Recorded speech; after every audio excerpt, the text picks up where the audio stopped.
A more realistic title will be perhaps towards Schwarzschild microstructure, and even at the end adding a maybe. So it's very yeah, it's a very optimistic so far. It bring more questions than answers, I would say.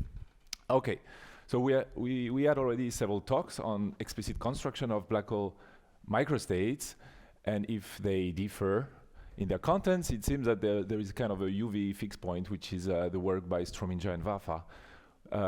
This work showed us that string theory as a tool to provide a description and fundamental description of black hole entropy. So this has been done by taking supersymmetric black holes and using the fact that the entropy is a protected quantity, and therefore relate the entropy when gravity is on, at strong coupling, to brane bound states at weak coupling. Despite this great result, I mean, one of the main problem with this description is we don't have a description of the Strominger and Waffa states when it really matters, which is when gravity is on.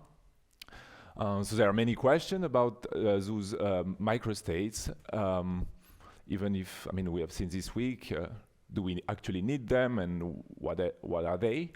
I think what is fair to say is so far we still have a large class that doesn't cover the full entropy, but large class of microstates are described in supergravity. They are coherent black hole microstates, and they are described as a geometry which is smooth and horizonless.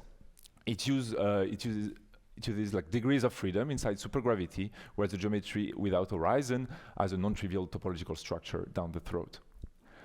So the last few years I've been interested in trying to understand what can we say beyond supersymmetry. First, related to the first picture here, can we have a brane anti-brane microscopic description of the black hole entropy? Obviously, if we want to move above extremality, we will need not only branes, but anti-branes to break the extremality.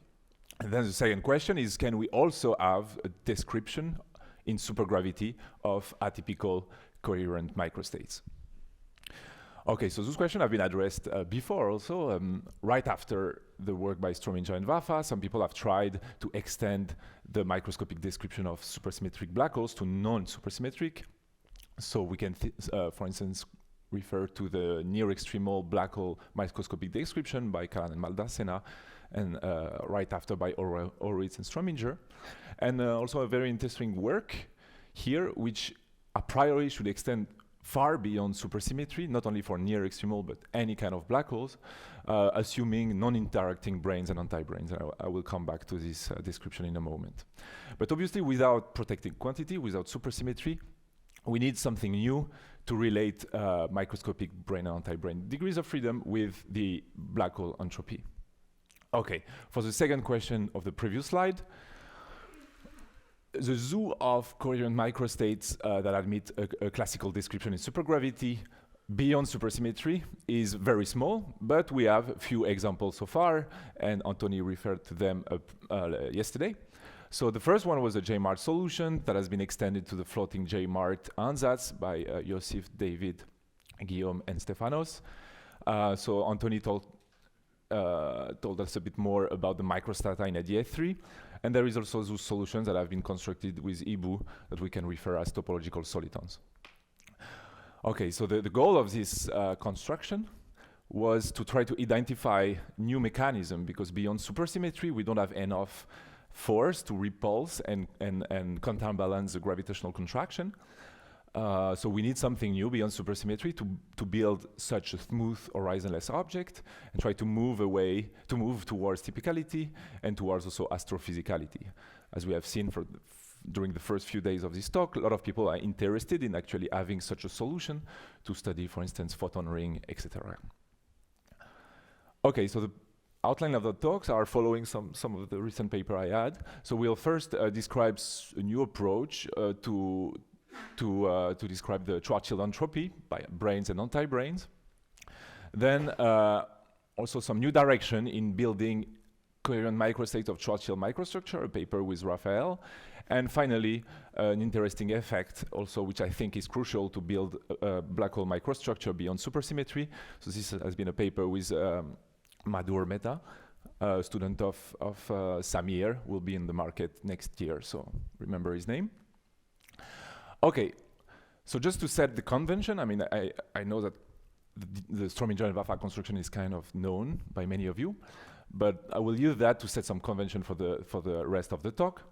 So we can describe the Strominger and Waffa states by considering type 2b with D1, D5p, D1, D5 brane with p momentum on T4 and an S1. So we have an extra T4 here and an S1 here described by the Y coordinate. So at strong coupling, when gravity is on, we can describe such a set of brane in supergravity with a well-defined metric. So those Z1, Z5, Zp are the gravitational potential induced by the branes and the momentum. We have a flat R4 metric, so everything is asymptotic to a flat 5-dimensional space. So the Z1, Z5, Zp are not really interesting functions, but the important thing is that there is a pole somewhere, let's say at r equal to 0, which will induce a big fat horizon with S3 times S1 times T4 topology. So I will use this description, which I don't know if it's very common. It's like an S3, where here those angles phi and psi are really the two angles that are shrinking at the pole of the S3. An S2, it has only one angle, phi and phi, for instance. An S3, it's phi and psi.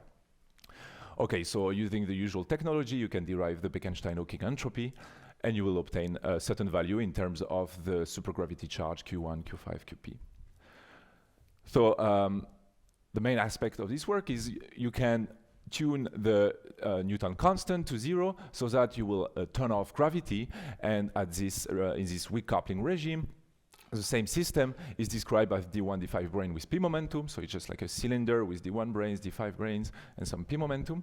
And the entropy here is captured by weakly interacting open strings stretched between the brane.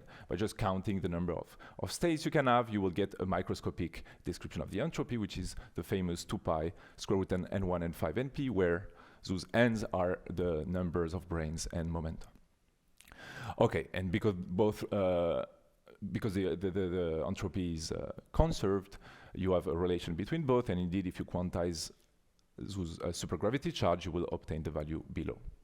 Okay, again, story of convention. I will use, it's a very wrong description and very heuristic, but I will use this description of a kind of gas where the D1 and D5 branes are like molecule with certain momenta. And when gravity is on, everything collapses into a black hole, while when gravity is off, you will have this explicit microstate description of the system. Okay, so now we can move away from supersymmetry, and let's review the work by Horowitz, Maldacena, and Strominger. So at strong coupling, it's pretty easy to move away. It's just adding in the previous solution a blackening factor here, which is kind of a Schwarzschild factor in front of time. And also you break the R4 metric with a dr square over the same Schwarzschild factor. Otherwise, the Z1, Z5, Zp are pretty much the same function. So okay, we are strong coupling, and the question is, can we still have a kind of brane anti-brane description, where now the gas has also some anti-partner, D1 bar, D5 bar, and P bar. But the problem is, obviously, without supersymmetry, we cannot go easily to weak coupling. So the assumption that has been made by Horowitz, Maldacena, and Strominger is, let's assume, looks pretty weird, but let's assume that the branes and anti-branes do not interact, which is pretty weird because they interact obviously a lot. But so in this description, it's really like putting the brane on one side, the anti-brane on the other side, and putting like a wall in between them. Then what they've done is, okay, this set of branes will generate a mass at strong coupling, a charge, and some scalar charge. By scalar charge, I mean like the coefficient in front of the T4 and in front of the S1. And then you will relate the quantity for this solution with a certain number of branes, N1, N5, Np, and also anti-branes, N1 bar, N5 bar, and P bar. So it's very heuristic, but at the very end, they get a very sensible result, which is Bekenstein entropy that you derive here is 2 pi, this quantity, where now you have a mixture between branes and anti-branes. And even if the argument is pretty weird, this result match a lot of near-extremal results that has been done before. Okay. So now what I've tried to do is a bit in the same spirit, but I've tried to include interaction in the game. So the principle is pretty much the same, but I like localize the state of branes and anti-branes on two sides, but I remove the wall in between them so that those two sets can still interact. So in different words, it just means that I'm studying a bound state of a D1, D5P, so a supersymmetric black hole with a D1, D5 bar, sorry, D1 bar, D5 bar, P bar black hole on the other side. Okay, so this you can do in supergravity. You can hope to take two extremal black holes, one supersymmetric, one BPS, one anti-BPS, and glue them together so that you will have a valid solution in supergravity and then study them. So as I said, like the D1, D5P black holes are S3 horizons, so there is an angle phi and psi that shrinks, and you have different way to glue those two black holes. So either you take the perfect symmetric, in the sense you take a phi and psi that shrink here, and then phi and psi that shrink here, but this will lead to some conical singularities that we don't want. So the best way is actually to take the Z2 mirror of this solution, so that the psi circle, which is where, a circle where it was shrinking on an infinite segment, here is now shrinking only on a finite segment in between the two black holes. So this is very usual in any bubbling construction, microstate or anything. When you have an angle that is shrinking only on a segment and another one from here to here, it forms a two cycle from the two edge, which form a bubble. So now the psi circle is not anymore kind of an S3 degenerating angle, it forms a bubble. Also, the bubble is now a two-sphere, which is described by these phi angles that has finite size. And so the asymptotics are not anymore flat 5-dimensional, but flat 4-dimensional. Okay, but so that the idea, taking two extremal black holes, put them together nicely, and study them.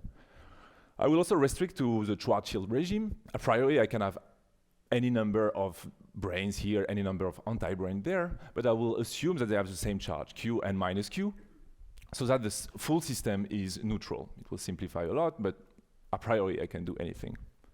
Okay, so the question is actually, can you construct such a bound state in supergravity? Have a smooth, regular geometry, and also trustworthy description in supergravity. So hopefully a lot of people have worked with solution of this kind, at least in 4-dimensional GR, which is just a bound state of extremal black hole with opposite charge. So what I can do is just steal their solution, put them in type 2B, do a kind of a recipe, and try to construct that. Okay. So this is what I've done in this paper, essentially. So I took type 2B on T4. Here, okay, it will be slightly technical, but I will try to explain carefully. So I just take the 6-dimensional part because the T4 is not really important in the game. So first, I have my 4-dimensional base of before, which has been significantly modified just because I formed this bubble along the psi angle. So R here is a Schwarzschild factor. It's kind of an Euclidean metric, Euclidean Schwarzschild, sorry. And R goes from L, where L is a separation between my two centers, to infinity. At R equal to L, I'm really focusing on the segment in between the two black holes. Okay, and here it's pretty obvious that I break my S3 into an S2. In a sense, my S2 is described by this phi and theta angle. So at theta equal to pi, I'm on this axis where the phi angles shrink, and at theta equal to 0, and I am on the other side. Okay, now I take the solutions that Roberto, for instance, used, and that will source extremal black holes at those 2 points. So this will source my Z function here. So also for simplicity, I'm considering that the D1, D5, and P charge are equal. So I don't have this Z1, Z5P, but I will have Z, which is equal to Z1, Z5, and ZP. So it's just also a choice of simplicity. I can do more general, but it's simpler that way. Okay, so I adjust Z, which is the gravitational potential sourced by the branes and anti-branes. And I have the gauge potential associated to those branes and anti-branes. Here is the P momenta, here's D1 branes, and here is the magnetic form for the D5. Okay, so the solution is explicitly constructible. I will not really give them, but the important point is that the solutions are given in terms of 2 parameters. The first one is the brane mass, M. So it's the amount of mass that is being brought by the 2 extremal centers on both sides. And L is the separation between the black hole. So everything is given in terms of these 2 parameters, and obviously it depends on 2 variables, R and theta. So just to illustrate a bit the solution, I didn't give this GHT function. I mean, you can find it in the paper if you're interested. But this Z has two poles at r equal to L and theta equal to 0 and pi, which indicates indeed extremal black holes. So, okay, now we can study a bit the solution more carefully. If we look in the segment here, unlike previous construction, we can regularize the geometry. It's a bubble, so we can just fix the periodicity of this angle psi, which is psi goes to psi plus 2 pi r psi, and by fixing r psi to a certain value, I will be able to form a topology that will counterbalance the attraction between the two extremal centers. So this is a relation that you get and will be crucial in a moment. Okay, now I can zoom at the black holes. So let's zoom at the south pole here of the bubble. So this black hole on the side. I can, because I have extremal center here, I can really compute numbers of branes and anti-branes. Number of branes and momenta. So by zooming here, I will get this value, r psi times m times the square root. So here we can just step back a moment. When we usually have supersymmetric object, the number of branes is scaling with the energy. And here it's clear that the branes are somehow interacting. In a sense, I have indeed r psi times the energy, but I have this square root that depends on L, the separation between the centers. So if you take, for instance, L to infinity, you retrieve the usual r psi m, which means that the quantized branes are equal to the mass. And everything makes sense. But when L gets smaller, it's clear that something new appears. There is strong interaction, non-perturbative interaction between the branes and anti-branes, so that the energy doesn't scale the same way as the quantized number of charges. Then you can compute the entropy using Bekenstein-Hawking relation. You will get a certain value in terms of those two parameters. And as you can see here, it doesn't seem to match at all. In a sense, the square root n1, n5, np doesn't seem to match this quantity there. But if you take into account this extra factor or upsize that show up in the quantized number and use the regularity of the geometry, this will cancel everything so that regularity directly impose that the entropy that you measure in supergravity at one pole is 2 pi square root n1 and 5 np.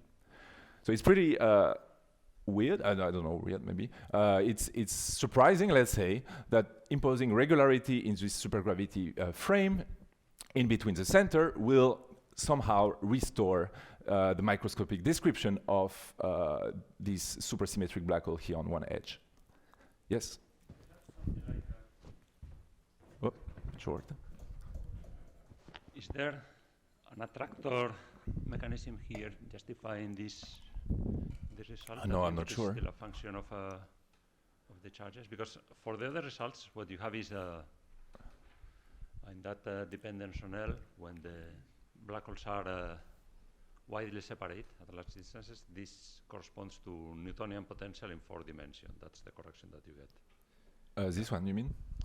No, I mean, those results, and well, the result for the masses and charges, for large L, you expand that, and then you get the corrections that go like m over L. Yeah, so yeah, that's I agree Newtonian with that. potential. Yeah.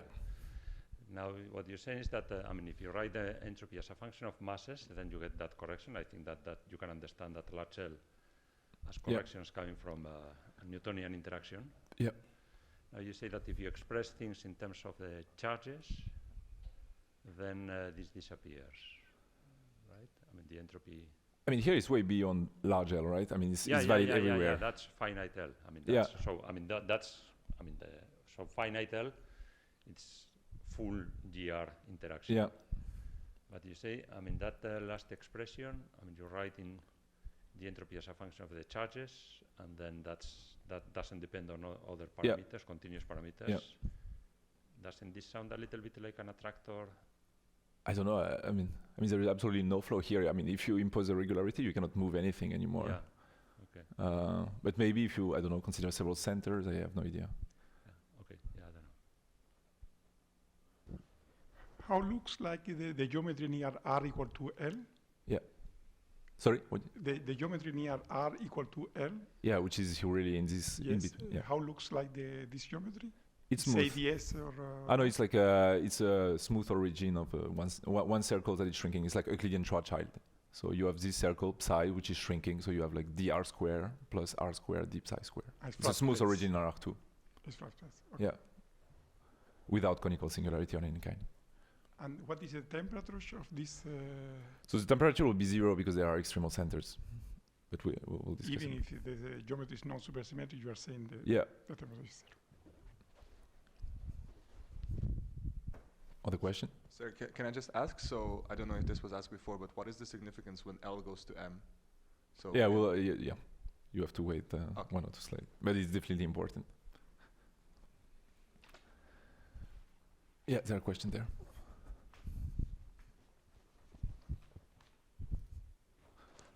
Yeah, is it clear how the force balance is working here?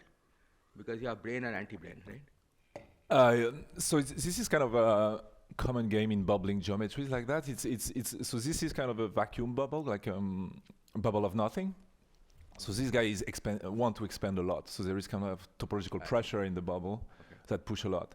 And this relation is just telling you an equilibrium between the bubble pressure and the attraction of the brain. Thank you.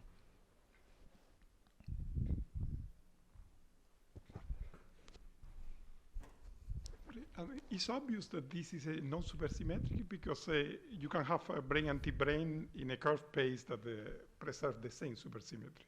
Yeah. But It's obvious that this is non-supersymmetric. Yeah. But those ones are just like kind of you take the opposite charge. But here it's not that. Like it's really like two different opposite symmetries. I would say. Opposite. Yeah. I think what Francisco is saying, in LLM, for example, you have some killing spinners which would look like to be brain, and then they flip to be anti-brain, and then they flip to be brain again. But this one has 0 charge at infinity, so it's really non-supersymmetric. It has mass and 0 charge, so it cannot be supersymmetric. Yeah.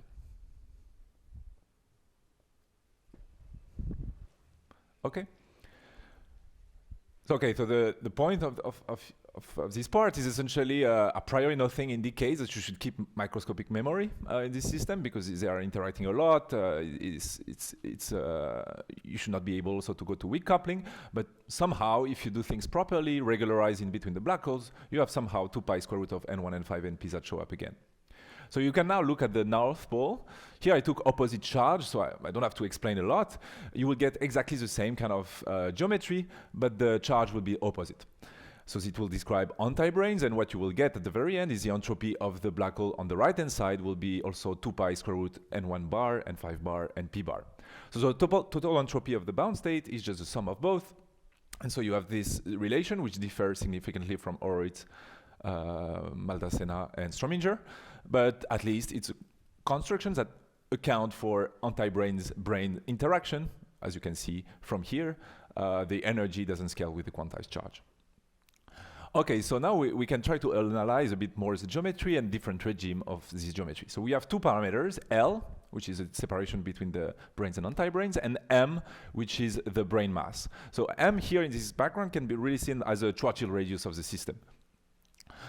So it's like an electron and a positron, mass m, charge q, mass m, charge minus q. If you bring them together, they cannot be too close, or otherwise they will go inside their Schwarzschild radius and disappear. And here it's pretty much the same. We cannot get them as too close. In a sense, L is necessarily bigger than m. Okay, the first thing I want to say is something that also Josif said before, which is kind of an important check and usually arises naturally when you do a string theory construction or topological construction. The mass of this object necessarily, when the mass increase or the g-Newton increase, the size of the object will naturally increase. A bit like the Schwarzschild black hole. As you can see here, if I'm increasing the mass, I'm putting some energy in the game. L will need to increase at the same rate so that the regularity condition is satisfied. Okay, so now when L is smaller than M, as I said, the solution is completely crap.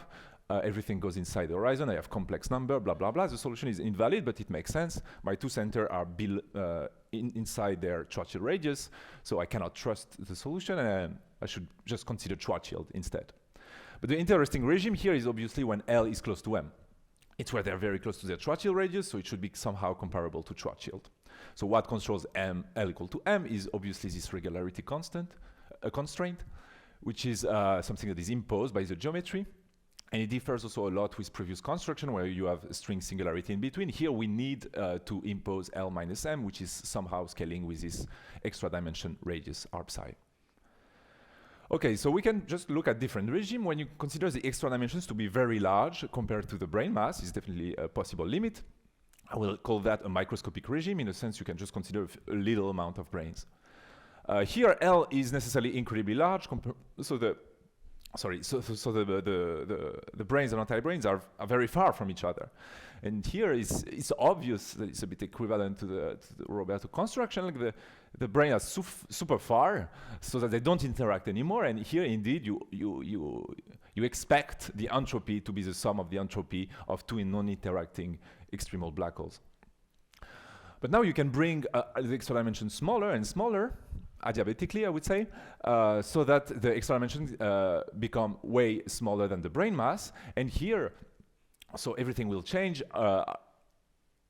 L will be very close to M, naturally, and will scale with arb psi. So you can put numbers. I will not really explain, but the N1, N5, NP will scale differently with the energy now. And if you do the derivation correctly, what you will find is N1, N5, NP, when extra dimension is way smaller than the brain mass, is proportional to the mass power 4/3. It's once again something that arises with all those regularity constraints. And it's perfect, I would say. Why is it perfect? Just because if it's m power 4/3, the square root of those three quantity will be m squared.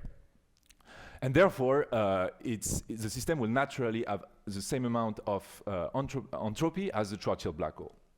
So if you put the numbers correctly, here I put just proportional 2, but if you do careful derivation, what you will find is this quantity, when extra dimension is way smaller than the brain mass, is actually half the Schwarzschild entropy, which is 2. So Schwarzschild entropy is 4 pi m squared.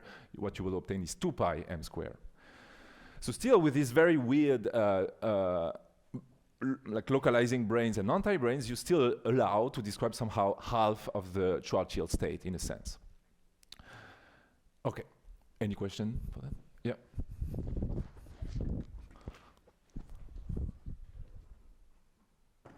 I just wanted to understand this figure a little bit. So this gray circle is what? Sorry, it's nothing. It's just like the Schwarzschild radius of the bound state. Like I give you some mass and charge. So that's the bubble? Is that the cake? No. Here it's actually not the bubble. It's really like the Schwarzschild radius. So I mean, like it's not you just. It's not physical. It's okay, just something where if you get scale, closer, at one point you will go inside the horizon. I see. Okay. And it's like for the sun, you have the Schwarzschild radius somewhere. Okay, and those two black things are the extremal black holes. The two black holes. Yeah. And there's a bubble which. Yeah, there is also a bubble, but the bubble is really it's a segment. I mean, in this profile, it's really a segment there. It's like that, and then there is another sort of KK monopole which goes off to infinity, or. It's a perfect two sphere. So it's like you have a. So I'm saying the dots to the left and right I should ignore. Yeah, it's kind of the z-axis, let's say, where you have perfect. the phi circles that shrinks and that. Yeah, sorry. Can someone pass I think there is one there. Triangulation, yeah. So the solution has 4-dimensional asymptotics, Yeah. so you can reduce it to 4 dimensions. Yes. And then I think that what you get in 4 dimensions is a picture where you have, because then the tips of the bubbles, those corresponds to a Kaluza-Klein monopole and anti-monopole. Yes. So what you get is 2 4-charged black hole with the N1, N5 MP and 1 unit of Kaluza-Klein monopole at each. No, actually, those black holes are really 5-dimensional black holes. They have an S3 horizon. Yeah, but I mean, when you reduce to But you cannot really reduce because it's like yeah, reducing an F3. No, you can. I mean, that's the usual construction of a 4-dimensional black hole, 4-charged black hole, out of a 5-dimensional black hole at the tip of tau nut. Okay, yeah. So that's one way of arriving at the 4-dimensional Yeah. black hole. You put 1 unit of Kaluza-Klein momentum, and then you put, say, a Stromeyer-Buffer black hole at the tip of tau nut. Yeah, so sure. I think that what you get is it's the same. is that 2 4-charged black holes. With 1 unit. Then the line in between in the 4-dimensional reduction, what do you get there? Is that a conical? It will be singular. It's singular, but what kind of singularity? I mean, this is like if you reduce a bubble of Yes. a vacuum bubble. Yeah, but I don't remember what you get in that case. I mean, you have a scalar that diverge there. You so have it's a curvature singularity. Yeah, that yeah, you get. yeah, It's yeah. not okay. Yeah, you need to uplift to get something. Okay. Okay, so let's study a bit more the solution that we have. So I said like this interesting regime is when L is close to M, which is essentially when the extra dimension is very small compared to the mass of the system. So in this regime, okay, I have this kind of Mickey thing. Okay, this is not the bubble. Here it's really the Schwarzschild radius of the system. But you expect to look like a black hole just because you're approaching your Schwarzschild limit. And actually what you can show is that for R slightly away from the bound state here, you will be indistinguishable from a vacuum black object. So no field, nothing, it will look like vacuum with a huge mass somewhere sitting there. And the epsilon here, so slightly away with a small epsilon, the epsilon will be dictated by the extra dimension, which is the only thing that we are actually tuning with some power. Below that scale, I can hear myself.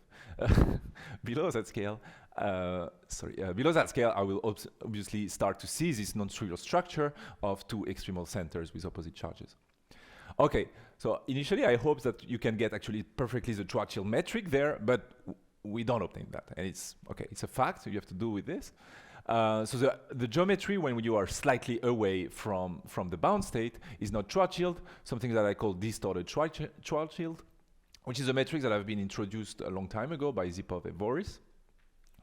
So it's still a very interesting geometry. In a sense, the flux are zero, and this is pretty impressive. In a sense, I have Q charge here with the charges of order m power 4/3 minus Q there, also m power 4/3. So you can take, I don't know, Sagittarius A. So it's an immense amount of charge. They are separated by a distance which is the size of Sagittarius A, which is also immense. So you expect that as soon as you're slightly away from the structure, you will see dipole, quadrupole, anything. But here, no, nothing. F3 equal to 0 as soon as you're slightly away. So this is what I will study maybe if I have time. Not sure I will. But in your solution, there's a dipole. Yeah, but there is no, like it disappears. It's like epsilon. It disappears only in the exact limit. If you're away from the It's epsilon all the time. Like it will be of order this epsilon there. well, epsilon, but you have to keep epsilon on 0. Otherwise, you go to Yeah, okay. Let's say F3 equal epsilon. Yeah, when you go to this CPOE vortex, then it disappears. But your solution is not this one. It's approximately this It's one. indistinguishable from this one in a sense. Everything I have only epsilon order stuff in addition. Well, it's distinguishable to order epsilon. Yes, that's what I mean. I wouldn't say that it's indistinguishable. Indistinguishable mean that? No, I don't know. I mean that if you keep epsilon on 0, then you can distinguish between the two. And your solution Yeah, has with epsilon on term. Epsilon term. 0. Yes, and your solution has epsilon non 0. It has epsilon dipole, but still okay. Yes. Okay, let's say it has a dipole over the epsilon. It's still very weird. Yes, That's you such can a make it- huge you can structure. Make it very small, but Yeah. Okay, so this metric is kind of a distortion of Schwarzschild. It has no flux, nothing, no scalar. So the Y circle and the psi circle are just perfectly unit. But the sphere is non-trivially distorted. You can see you have a function here I don't give, but it's a non-trivial function of theta. And the phi circle is blowing up as you get close to R equal to M. It has kind of Raison-Nordstrom extremal redshift. So it's still kind of an horizon, but it's very singular. Okay, so if you try to study this geometry, what you can see is actually it will look like Schwarzschild up to the photon sphere, R equal to 3m. So here what I'm plotting is essentially the shape of the sphere described by the line element theta and phi. So in full black, it's really the shape of the sphere of this bound state, and the gray area is actually the Schwarzschild one. So it's up to 3m, it's very close. Then below 3m, it starts to differ significantly. It just looks like this weird distorted Schwarzschild metric. The phi circle starts to blow up, so it gets like a pizza shape. And here it differs significantly from Schwarzschild. And then this guy is singular, but if I consider my bound state at R equal to very close to L here, where my bound state is actually staying, I have this non-trivial structure of a bubble with two black holes. And you can also see that, like I have this now kind of a weird yo-yo, where the two extremal black holes are highly stretched and form this weird shape. Okay. So just take away message for this first part, which might be, I don't know. We try to consider Schwarzschild as a bound state of branes and anti-branes. So this gas with multiple stuff. And the assumption that we did is, okay, let's localize the branes on one side, the anti-branes on the other side.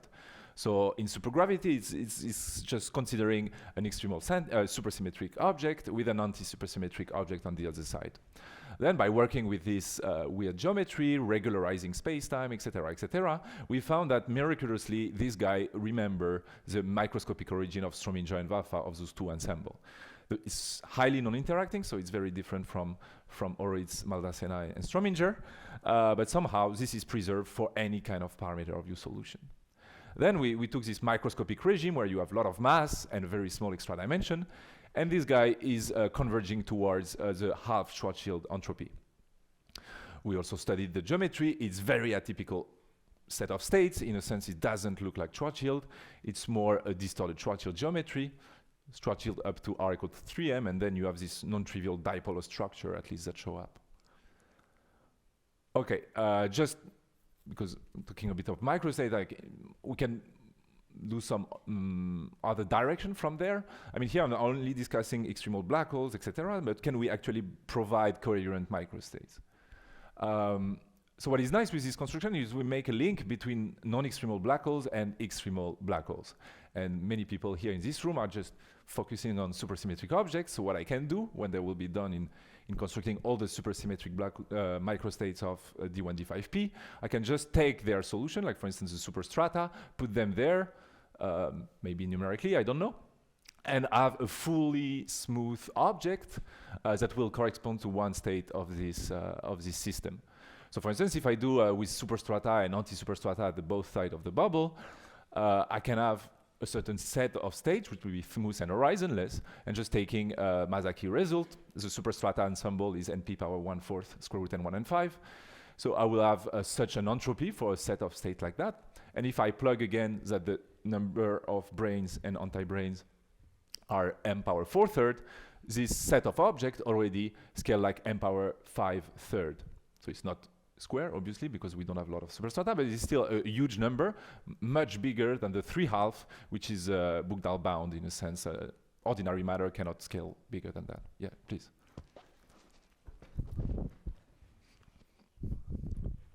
Yeah, in this case, though the throat has features, right? Yes. It's got the supergravity wave running around. Do those two waves interact Yes, with each other in they some interact complicated- non-trivially.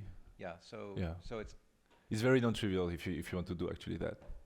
so you'd have to do it numerically. Sorry? You'd have to do it numerically. Oh yeah, like I mean, if you look here, I mean oops, sorry. Like the horizon of the extremal black hole is highly stretched by the other guy there. It's not an F3 times blah blah. It's completely stretched. It's disgusting. So here, if someone wants to do that, it will be very tough. In a sense, I mean, this near horizon, even if you have a very long ADS2 throat, like the sphere is highly stretched by the other guy on the other side. But it's quite far away. Don't you get separation of scales? I mean, you want to have a long throat. I mean, for ADS, obviously, for the ADS part, but not for the other guys. So you will need something. I mean, they interact. So, like at linear order, somehow you can maybe put a superstrata and anti-superstrata, but then if you want really the interaction, I don't know. But maybe you because naively, I mean, again, I have some microstructure down some long throat, and then I can do like a black fold approach. I can just say, okay, I have a big scale, and then I have a smaller scale, and I can just compare the two scales, and I should be able to do a black fold approximation of this. Yeah, maybe. This is, I mean, I think it says, as good as the black fold thing. So yeah, maybe I don't know, but I would say it's hard. No, I mean it's complicated, but Another way, which is not hard but doesn't give like as much entropy, obviously, is to use the solution that I'll be building with IBU, like this topological star. You can resolve these extremal centers by near extremal kind of topological stars, and you put them together. Here you can have analytic solution, and it's easy. So you can have explicit coherent microstates that way of this set of this system. Another direction that we can look for is to change the asymptotics. Here we were asymptotically flat, but it's also an easy game to kind of cut the throat, put it in ADS3 or ADS2, and study the system of two extremal centers, one BPS, one anti-BPS, in ADS3 or ADS2. So this is stuff that we are also doing. I mean, Yusuf talked about it a bit. So it's definitely a direction that we will try to go and look what this structure essentially tells us in ADS-CFT. Okay, so now I will summarize another work that I've been doing with Raphael. So there are many directions we can think to try to improve. One of them was, okay, I have this very weird system of two localized centers that doesn't give Schwarzschild. But if we really want to improve and have some geometries that will actually be indistinguishable, so plus or minus epsilon, from Schwarzschild, you need something new. So the idea was, okay, let's increase the number of centers. So we had like two localized regions, but now, okay, here you cannot see, but it's like many localized centers, like I have brains, anti-brains, brains, anti-brains, etc. So I will increase the number of extremal center on a line and play a bit with the charge distribution. And obviously, if you do that more and more, you will look like more kind of a more typical object, I would say, where everything can be random.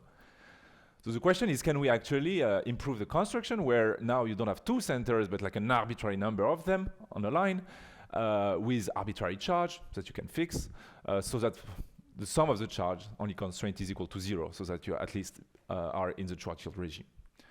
So again, it's great. Some people have constructed this geometry, this solution in 4-dimensional GR, which is very impressive. I mean, in a sense, they constructed a solution that corresponds to n charge black hole on a line, whatever charge, whatever mass, whatever position. So it's a very complicated solution, obviously, but it exists, so we can use it. But the problem of that is like the solution is really, really disgusting. I work with awful solution, but this one I think is the worst.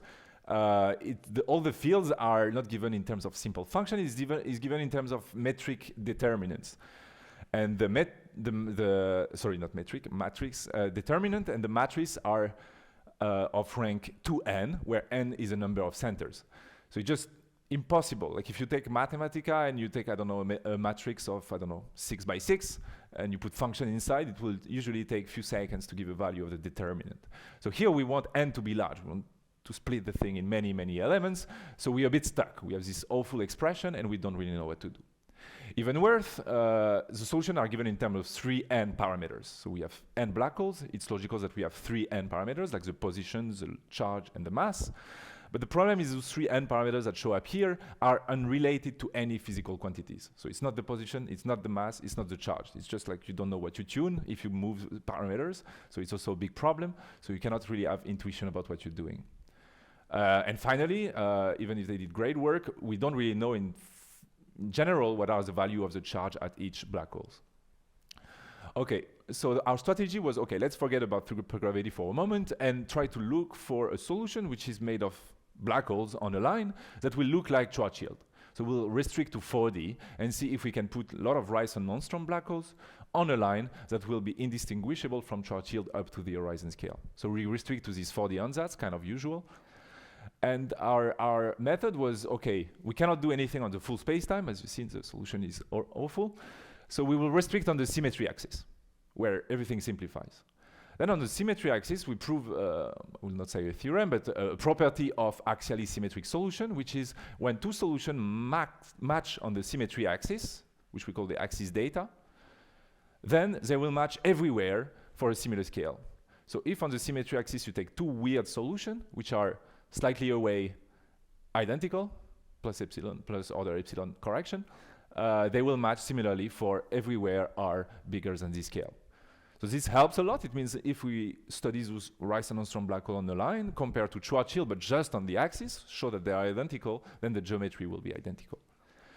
At the very end, using this thing, we have been able to show that indeed Schwarzschild can be some kind of replaced by a chain of Raison-Nordstrom black holes, a large chain of many, many black holes, which are here separated by string-like singularities, like struts, just because we are in 4 dimension and not in supergravity where we can put bubbles.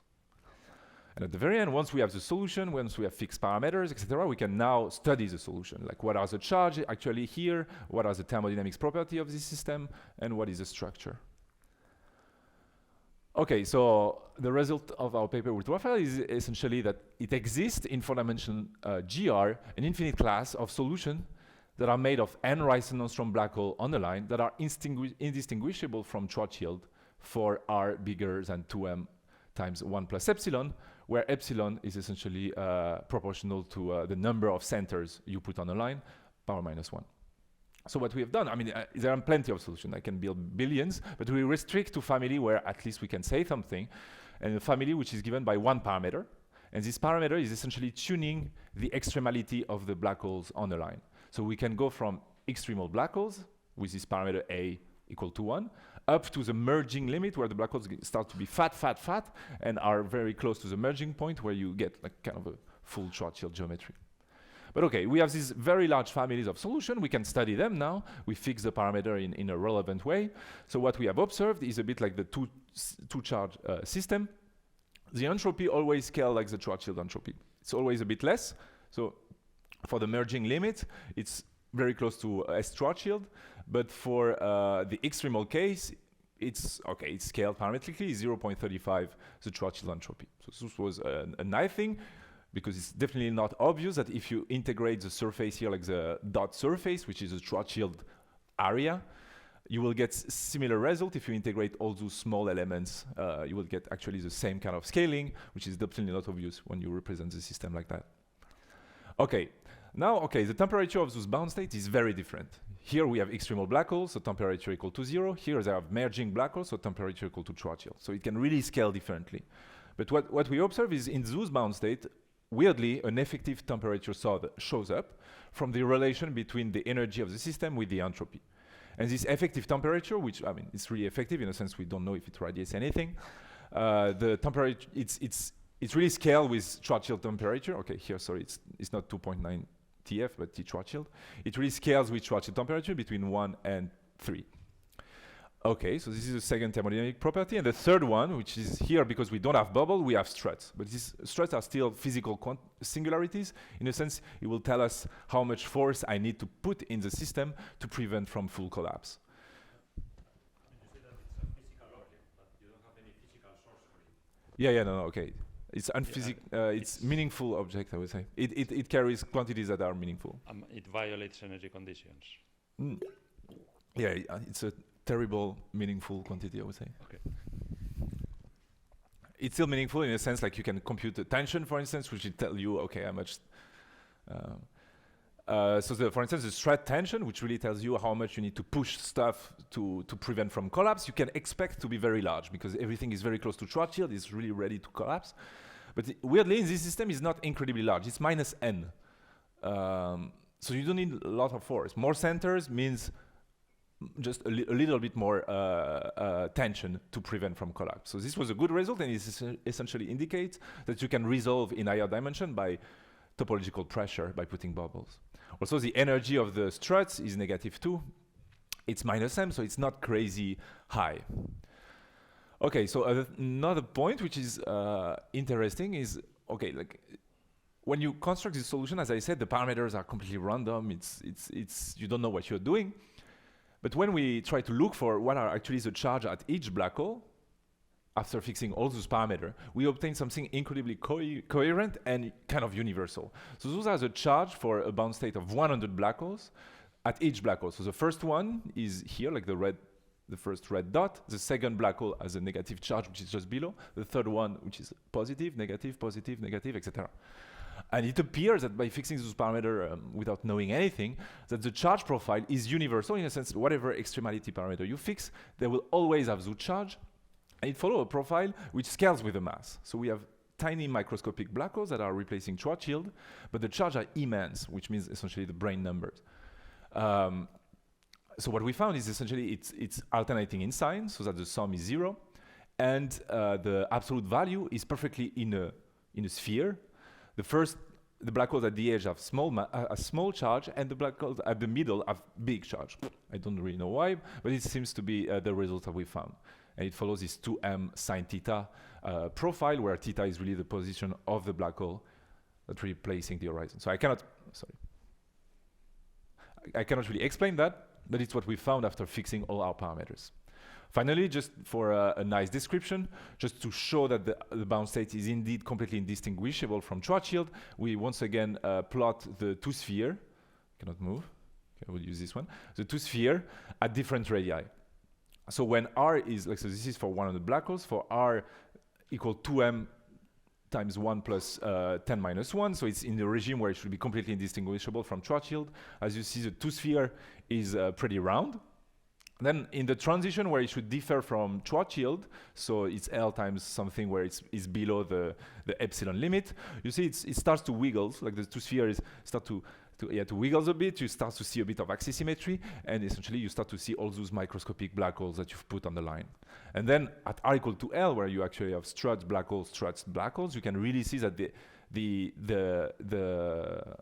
microscopic black holes in the chain are really replacing in a weird way the horizon of Schwarzschild into this chain of pizza black holes that are completely stretched by the gravitational attraction of the full bound state. Okay, so here what we have done is actually we have things that we can turn on electromagnetic fields to replace the Schwarzschild horizon by some new structure, which here described by electromagnetic charge. So it's a good sign if you put that in supergravity that you will have kind of a brain-anti-brain description of Schwarzschild. So the geometry are all the same. It's mainly Schwarzschild just up there, and as soon as you get the transition, you will see this non-trivial bound state structure below with a lot of charge put on the line. So it seems that the charge distribution is universal. How many times do I have? 5, yes. It's following this weird sphere shape, and now putting that in Sugra can tell us a bit more by replacing those elements by extremal black holes, will tell us a bit more by brain-anti-brain description of this object. Then, despite the different temperature of the system, like the effective temperature can be 0, for instance, when it's extremal center, it seems that there is a kind of effective temperature that shows up that will be interesting to study over the Schwarzschild temperature. Okay, I'm not sure I have time to go there. So another part, which is the third part of the talk, is try to understand how is it possible to replace something which is like a vacuum horizon by something which is full of charge and spread widely. It looks very, very complex. I will try to go very fast in this section, which is what I call the electromagnetic entrapment in a paper with Madhu Mehta. So essentially, it's kind of common in the fuzzball program or to replace the horizon of a black hole by some localized charges. And we never question how is it actually possible to have like localized charges like that is actually equivalent to the black hole picture slightly away from where the black hole horizon is. So it seems very hard to do. For instance, if you take the usual picture in flat space, you put charge widely separated. The electric field, for instance, will be okay, is a monopole term, but you will have dipoles, you will have all the multipoles that show up. And if you want to be completely identical from the monopole slightly away, you will have to make all those guys mainly 0 or epsilon, and so you will reduce to a trivial solution. So how is it possible to turn on electromagnetic field very close to an object which has kind of an horizon size? So the principle of electromagnetic entrapment that we describe is essentially the properties, and when you put together gravity and electromagnetic field, that a wide configuration of charge in a region of very high redshift, so GTT large, will induce an electric field that is mainly the monopole term plus small epsilon correction, and everything will be washed out. All details about the structure of the charges will be completely put in the trash. You will not see anything slightly away from the configuration. So it means many things. First, it seems that there's some kind of the electromagnetic interaction when you get into a region of high redshift vanish. Like in a sense, everything looks like a monopole. So if you're like a nitrogen atom with a proton and an electron, everything will be transferred at the center, so they will not interact anymore. And the second thing, which is quite important, is also very well used in the microstate geometry program, is that you can turn on electromagnetic degrees of freedom at the horizon scale. In a sense, it's pretty free to put charge everywhere. They will not attract or anything, just because everything will look like a monopole. Okay, so I'm not sure I have time for that, but so what we have done is essentially we reproduce some electrostatic computation around highly redshifted regions. So for instance, if you take a black hole and you try to put static charge around the black hole, you will indeed see that the electric field produced by this charge starts to be highly modified by the strong redshift region. So for instance, if you take here in flat space a dipole plus q and minus q, the electric potential is really like dipolar, you have a large field. But if you put a black hole in between them, as you can see, everything gets picked like hell, and those two charges don't see each other, you don't have dipole, you don't have anything, it looks mainly electric field equals 0 as soon as you're slightly away from the horizon scale. So this is a purely electrostatic derivation, and it has been done before, there is nothing pretty new. But what we have done, which is pretty new, is we made this kind of thing universal. In a sense, it doesn't depend on having an horizon. The only thing that is important is having a region where the redshift is very high, where GTT is very high. So that all multiple scales with the redshift, and so if you put charge close to a high redshifted region, everything will be like a monopole term. Okay. Then I was just revisiting what I've done before, which is all the constructions I've done before, which is charge plus q minus q in space-time, are actually showing this property. They look like vacuum, slightly away from where the charges are, which essentially show that system can untrap the electromagnetic flux so that it looks like vacuum, except close to the structure. Okay. So for the summary and conclusion, I can leave it there, I guess. Thank you very much.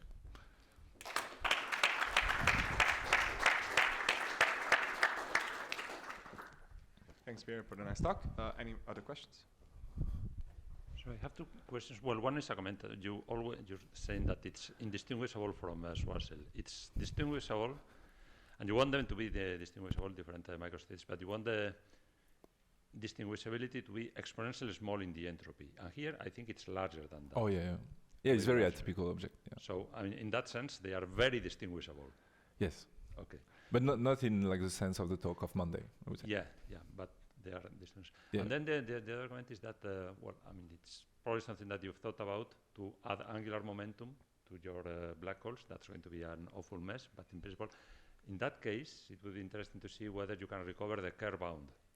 Yes, that's interesting. Yeah. It was already very hard to get this one, but it's but definitely that would be a test, whether you can recover the Kerr bound or not. I would say yes. But I think it's easy. Wishful thinking. Yeah, actually, I can. Yeah, I think I can reproduce the exact same computation. It will be in 4D. It's okay. I can put like a lot of small Kerr-Newmans that are spinning in weird ways. I mean the construction with bubbles. With bubbles, it will be very. Yeah. Here I will have to think. Yeah, I don't know. Okay. This would be great, but I don't know. Thanks. I have two related questions. I think the last one is sort of the last point that you have here. But so one of the things that we don't like about large electric fields or large charges is that you expect sort of a phenomenologically, you expect that if you have a large electric field that you will get rid of it by spontaneous charges that appear and everything. So is the mechanism that you're showing, does that prevent that somehow? How should I understand? No, it's actually the point here, Schwinger effect in the region, blah, blah, blah. Okay, I mean, I said that there is this effective temperature, which I cannot put any meaning of that, but I guess it's indeed like I have a huge electric field in between these black holes, and I would expect that you have a huge amount of Schwinger effect that you can create, and that will lose energy of the system. Okay. And my hope is you can connect this decay to this effective temperature. But for sure, this guy is unstable, will collapse. I see. It's very atypical. So you expect the effect, but then you hope that it gets, because of the redshift, the effect actually leads to a very highly redshifted and therefore low, yeah, more typical objects. This is really, you look in the corner of the phase space where you get that. Yeah. And then I guess my question was about can you do something similar for scalar to show that the scalar? Yeah, I would say, because it's like in all the geometry I've been building, there is a way also to untrap the scalar field, in a sense, even if you start to activate to make bubbles and stuff. Yes. I mean, also in microstate geometries is what we do. There is a way to go from no scalar to like a lot of activities. So I'm sure it should be, you should be able to reproduce the same kind of derivation. But there is a problem. What is a scalar charge? What does it mean to activate? And so related is, people in cosmology really like to give masses to scalars, right, to stabilize the moduli, as it were. And so is that something that you could do in these solutions and then show that, very far away you have stabilized moduli, they don't talk to anybody, but then close to the microstate or close to whatever the structure is where the scalar actually has a non-trivial profile and you see but here we reduce on toroid, so you will never get any effective mass on the scalar or stuff like that. No, but then you want to give it a mass, right? I mean, you Yeah, could even give but it a I don't know mass, how right? to Yeah. do that. Yeah, I see. really. Yeah.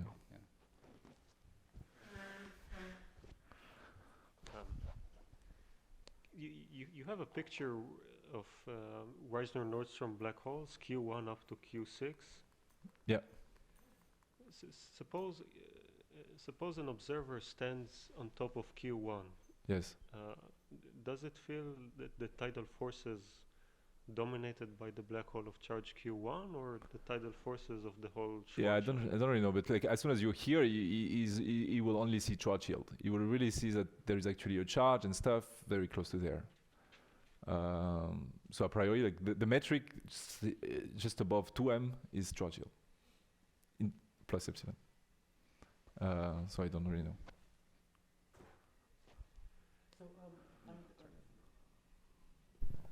I had a question about the limit of these things when G-string goes to 0. So in the Strominger-Vafa story, should we say we have a bunch of brains, number of brains is frozen, G-string goes to 0, so you have a bunch of super brains, you count their entropy, and then you increase the entropy, you get the black hole.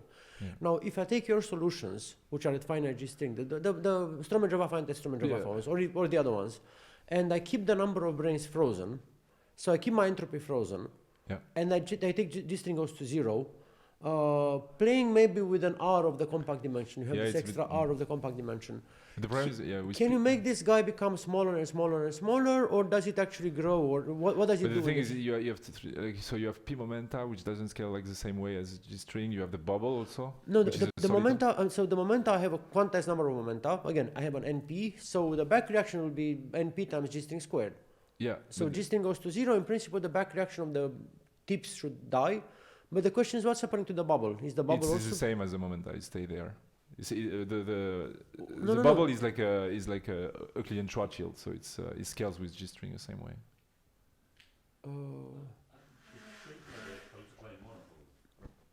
This is a Klutz-Klein dipole, a dipole of Klutz-Klein monopole. So it scales like the Klutz-Klein monopole, and that's gets heavier and heavier. I mean, here if you fix arp psi, for instance, like the radius, like the radius of this extra dimension fix, I don't know. Yeah, arp psi, yes, but normally in Strominger-Vafa you can turn on. But the thing is, like this. No, wait. I think that the bubble shrinks. The bubble shrinks. Yeah, no, the so bubble this doesn't beast shrink. is really becoming smaller and smaller and smaller, and it's approaching. No, you need to tune stuff to make the I think so. This L here is scaling like arp psi, completely independent of G string. That depends on what you keep fixed. But, so if you take G string to 0, you will have a remnant of bubble of psi, upside, a bubble of nothing, let's say. Like the brain will stop interacting. Arp psi is what? Arp psi is the 4 dimension, is the compactification to 4 dimensions. Yeah, it's right? an S1 size. It's like a clean Schwarzschild. The energy will grow. But I don't know. We can discuss that, I guess. But okay. I think any more questions we should postpone for offline, but I think now let's thank Pierre again.